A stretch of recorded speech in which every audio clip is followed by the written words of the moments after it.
साथियों जोहार। हमारे फेसबुक पेज पे आप लोगों का स्वागत है। आज इस सेशन में बात करने के लिए आज हम लोग का सबसे बड़ा बिंदु जो पॉइंट है वो है झारखंड विधानसभा चुनाव के बारे में। झारखंड विधानसभा चुनाव का चुनाव बिल्कुल बच चुका है और ये इलेक्शन कमीशन की तरफ से जारी हो चुका है कि झारखंड में 13 नवंबर और 20 नवंबर को चुनाव होना है, जो 2 चरणों में होगा और इसका रिजल्ट 23 नवंबर को आएगा। और इसमें झारखंड में 81 विधानसभा है। इस 81 विधानसभा में सबसे हॉट सीट आज के तारीख में धनवार विधानसभा जो बन चुका है, क्योंकि इसका सबसे बड़ा कारण ये है कि झारखंड के पूर्व मुख्यमंत्री श्री बाबूलाल मरांडी चुनाव लड़ रहे हैं यहाँ से। और ये भी कहा जा रहा है कि अगर बीजेपी की सरकार अगर यहाँ पे बनती है तो यहाँ से मुख्यमंत्री बाबूलाल मरांडी को ही चयन किया जा सकता है। और इसके और एक कारण ये है कि गठबंधन से सबसे पुराने नेता निजामुद्दीन अंसारी जी लड़ रहे हैं चुनाव, जो कि ये 1995 से लगातार चुनाव लड़ते आ रहे हैं। और एक CPI-ML जो माले कहा जाता है, माले का भी यहाँ जनाधार शुरू से अच्छा रहा है, इसलिए राजकुमार यादव भी यहाँ से चुनाव लड़ रहे हैं। और एक निर्दलीय प्रत्याशी जो निरंजन राय के नाम से जाना जा रहा है, वो भी यहाँ से चुनाव लड़ने की नॉमिनेशन कर चुके हैं। बहुत ही तेजी के साथ प्रचार प्रसार कर रहे हैं।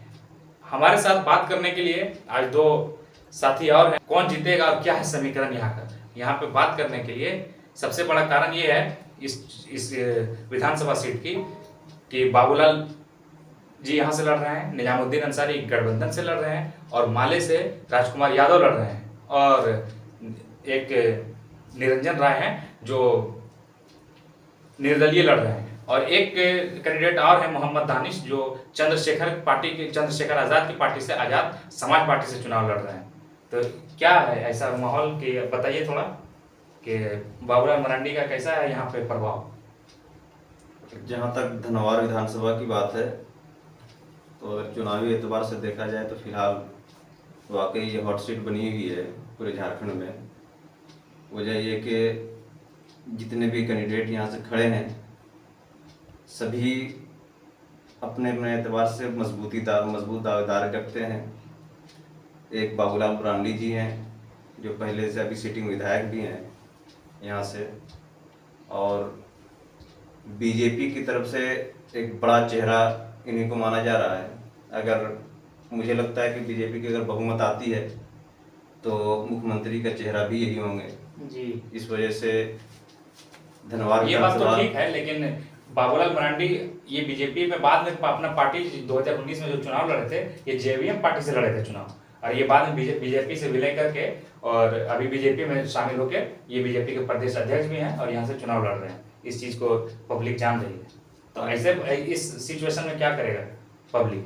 इस सिचुएशन में इस वजह से बाबूलाल मरांडी की दावेदारी तो बढ़ती ही है, क्योंकि पहले JVM से अपनी पार्टी से थे लेकिन अब बीजेपी के प्रदेश अध्यक्ष भी हैं, जिस वजह से पार्टी का भी अपना एक आधार है, जनाधार है, और इनका भी अपना SC/ST का जो पकड़ है वो भी मजबूत है।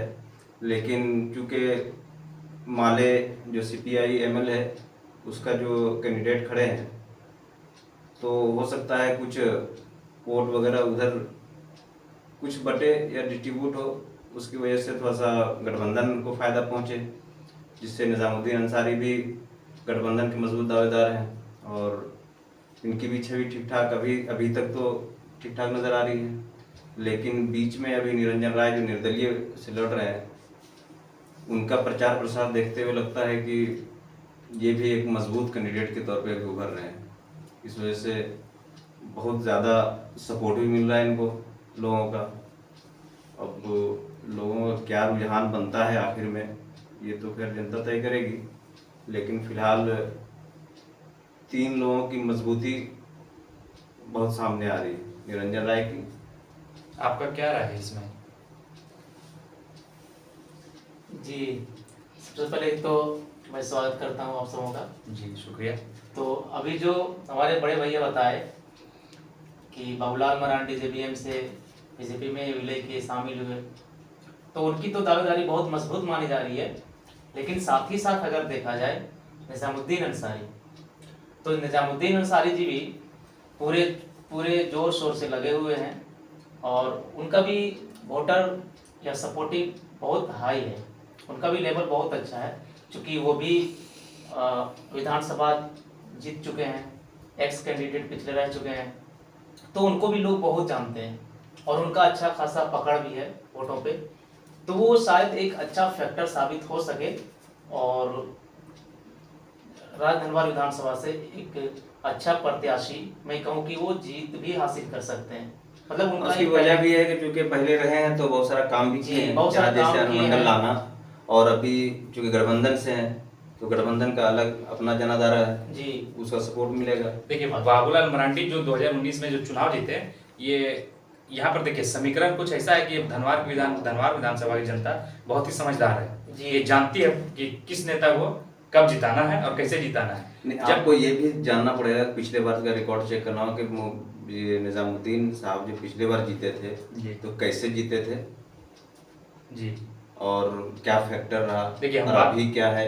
2019 का बात कर रहे हैं, जो कि निजामुद्दीन अंसारी बहुत ही 2009 में जीते हुए थे, लेकिन 2019 का बात करेंगे तो 2019 में यहाँ पर मुस्लिम जो कैंडिडेट थे परवल दावेद जो लड़ाई में शामिल थे, एक मोहम्मद दानिश जो असदुद्दीन ओवैसी जो हैदराबाद के सांसद भी हैं और एमआईएम के भी राष्ट्रीय अध्यक्ष हैं, उनके द्वारा सीट उनको टिकट मिला था दानिश जी को, और वो यहाँ पर चुनाव लड़ रहे थे, और साथ ही में निजामुद्दीन अंसारी जो गठबंधन के उम्मीदवार के थे वो भी चुनाव लड़ रहे थे। तो इसी बीच उस समय मुसलमानों का वोट, मुस्लिम का वोट बिखरा हुआ और 50-50% दोनों को चला गया, और कुछ मुस्लिम का वोट बाबूलाल के साथ उस समय गया हुआ था। इसका कारण ये था कि बाबूलाल जेवीएम से थे, और ऐसा माना जाता है कि अल्पसंख्यक लोग अगर बीजेपी से समीकरण से अगर हट के काम कर रहे हैं तो उस समय वो बाबूलाल को 10 से 15 हजार वोट एक्स्ट्रा गया हुआ था, क्योंकि उसकी अगर समीकरण की बात करेंगे तो 2019 में 52,000 वोट बाबूलाल मरांडी जी को वोट पड़ा था, और सेकंड नंबर पे ये राजकुमार यादव जी जो 32,000 या 33,000 राजकुमार यादव जी। उसके बाद लक्ष्मण सिंह थे जो बीजेपी से थे, वो भी रहे, वो शायद 30,000 करेक्ट डाटा याद नहीं है, और उसके बाद थे एक अनूप संथालिया भी थे, एक दानिश, एक निजामुद्दीन अंसारी।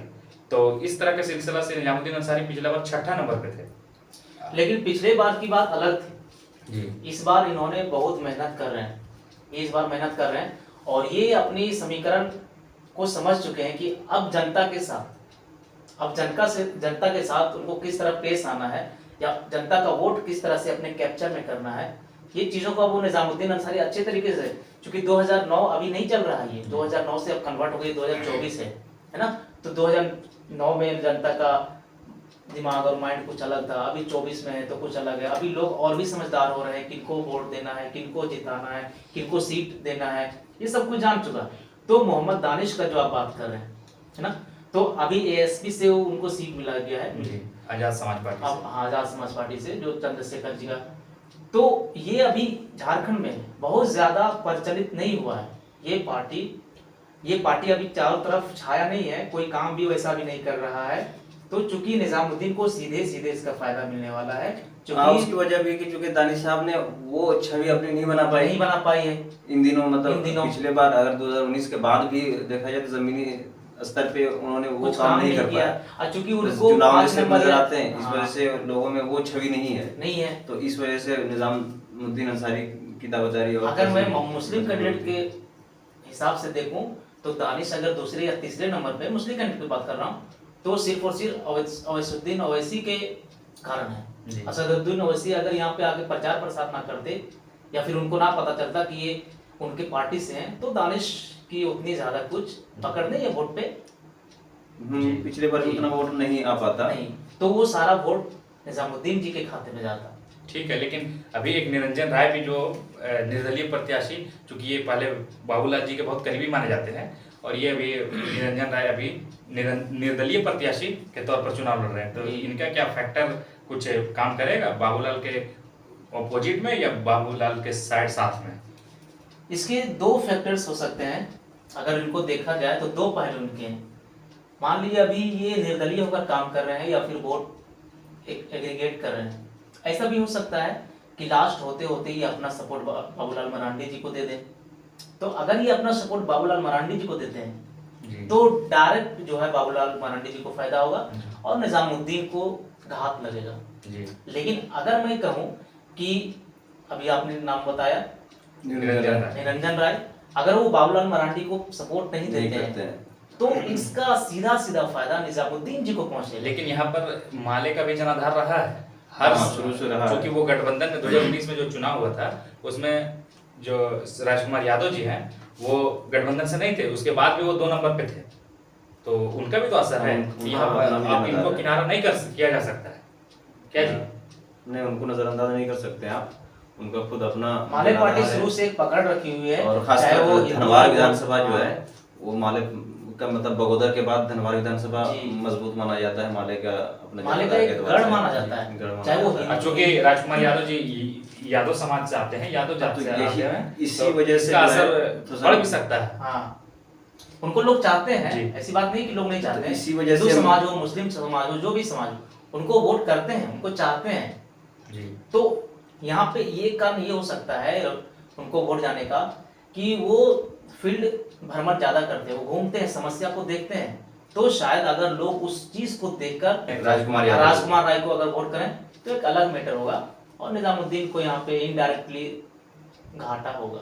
अच्छा जी, चूंकि माले का जनाधार जो है वो मुस्लिम वोट्स भी हैं। मुस्लिम माना जाता है, मुस्लिम वोट्स माना जाता है और है भी, और है भी। तो इस वजह से कुछ नुकसान। लेकिन इस बार लग रहा है नहीं कि ये मोबाइल जो ये चुनाव है ये त्रिकोणीय नहीं, ये चारकोणीय सीरीज हो चुका है। चरकुनिया सीरीज हो चुका है, बिल्कुल हो चुका है, क्योंकि चारों लोग जो है वो अपना अपना जनाधार, सबके पास अपना अपनी सपोर्टिंग है। जी जी, और सबको लग रहा है कि मेरी सपोर्टिंग है तो हम जीत हासिल कर सकते हैं। जी। इस वजह से सब लोग मैदान में फ्रंट पे खेलना चाह रहे हैं। क्योंकि 2009 में जब निजामुद्दीन अंसारी जी चुनाव लड़े उस समय भी राजकुमार यादव जी सेकंड नंबर पे, फिर 2014 में वो राजकुमार यादव यहाँ के विधायक बने। चूंकि इसका कारण था कि निजामुद्दीन अंसारी जी का जो कुछ कारणवश नामांकन रद्द हो गया था। और इसका प्रभाव सीधा नुकसान जाके गठबंधन को हुआ और यहाँ से राजकुमार यादव चुनाव जीते और जीते।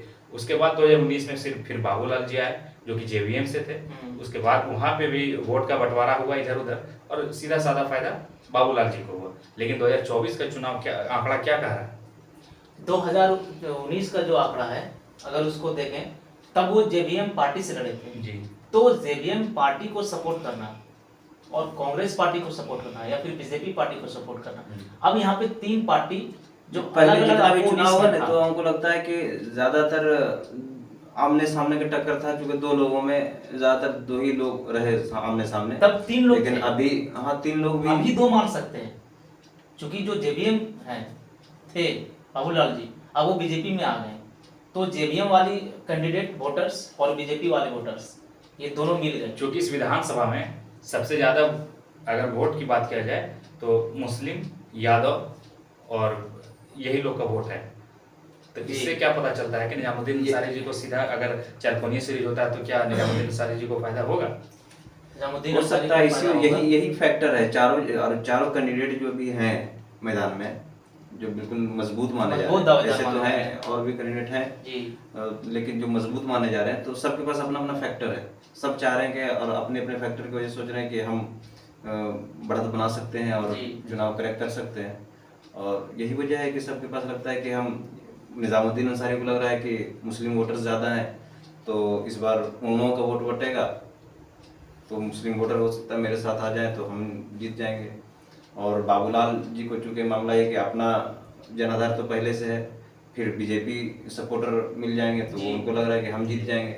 और निरंजन राय जो अभी निर्दलीय से लड़ रहे हैं, तो क्योंकि अचानक उनकी हवा ऐसी बनी है और लोग इतना सपोर्ट कर रहे हैं कि उनको भी लगने लगा है कि हम ये चुनाव जीत सकते हैं।